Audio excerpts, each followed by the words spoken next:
Salutare fraților și bine v-am regăsit la un nou videoclip de pe acest canal. Astăzi am revenit cu un alt videoclip pe acest canal. După cum puteți vedea, le-am pus să facă baie la porumbei. Îmi cer scuze pentru că nu am postat de o lună și ceva de zile, dar mi s-a stricat și telefonul și vedeți acum am altul. Se observă pe filmare. Filmează mult mai bine. Și cu acesta vom filma de acum. Uitați porumbița asta, albă. Am două pe afară. Am o porumbiță care a avut aripa ruptă, aceea de acolo din colț, capul alb. Și încă o are ruptă, nu știu, dimineața când au ieșit toți la mâncare, a căzut jos și a rupt-o.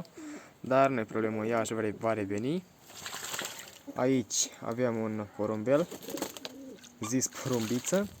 Tatăl ei este acela. Toți au avut făcut tratamentul. Au și năpărlit majoritatea. Acum fac băiță pe rând.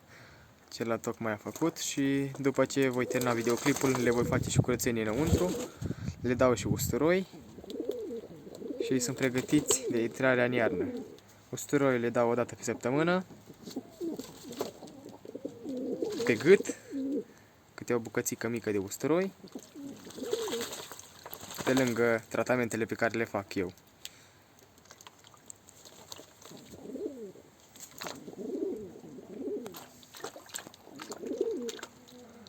Tot 14 porumbei am. Masculul de 2011 este în forță încă. Abia așteptăm la primăvară să scoatem puiul din el. Porumbița asta a făcut baie. Videoclipul acesta l-am făcut mai mult ca să vă întreb pe voi și să-mi spuneți chiar în comentarii ce ați vrea să mai postez pe acest canal, deoarece am rămas în pană de idei, nu mai știu ce să mai postez. Și videoclipul acesta este menit ca de a vă întreba pe voi ce ați vrea să mai postez pe acest canal. Diverse tipuri de videoclipuri cu porumbei, despre bolile lor, despre tratamente, despre ceva ce nu am mai postat de mult timp. Și să vadă și abonați în noi, pentru că noi nu am postat, dar abonați văd că s-au adunat. Avem aproape 4000, deci haideți să facem cât mai rapid 4000 de abonați, să schimbăm prefixul, cum s-ar spune, și să strângem și o sumă acceptabilă de like-uri, măcar 100 la acest videoclip, pentru că am văzut nu am mai postat de o lună și ceva și activitatea pe canal a scăzut, 60 și ceva de like-uri, la aproape 4000 de abonați. Dar da, este și vina mea, deoarece nu am mai postat. Sper ca de acum să fie mai calitativ videoclipurile pe care le voi posta. Și voliera nouă va urma, poate la vară. Aici acestea două le am afară, porumbița asta și aceasta. Să-mi spuneți în comentarii dacă este diferență de la camera asta la camera care am avut-o până acum. Și să-mi dați idei de noi videoclipuri în comentarii.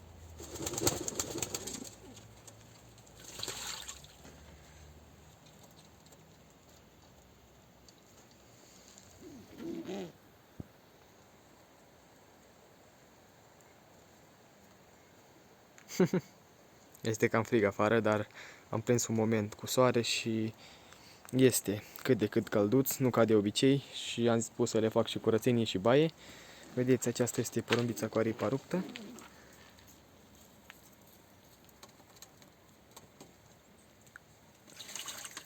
Mi-a reprodus foarte mulți pui, dar să sperăm că se va face bine. Masculul ei este pestrițul și un pui de-al lor este acela de jos. Acela de jos. Vânătul ăla.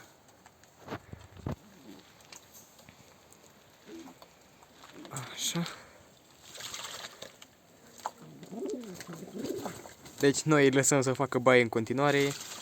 Eu mă duc să le fac cura la porumbei. Deci cam acesta a fost videoclipul de astăzi. Nu uitați să-mi lăsați în comentarii idei de noi videoclipuri și eu le voi posta dacă sunt interesante și chiar știu că sunt de folos. Eu voi posta. Deci nu uitați să apăsați pe butonul acela de like. Să vă abonați să strângem cât mai repede 4000 de abonați. Eu am fost Video Racing. Până data viitoare. Pa, pa!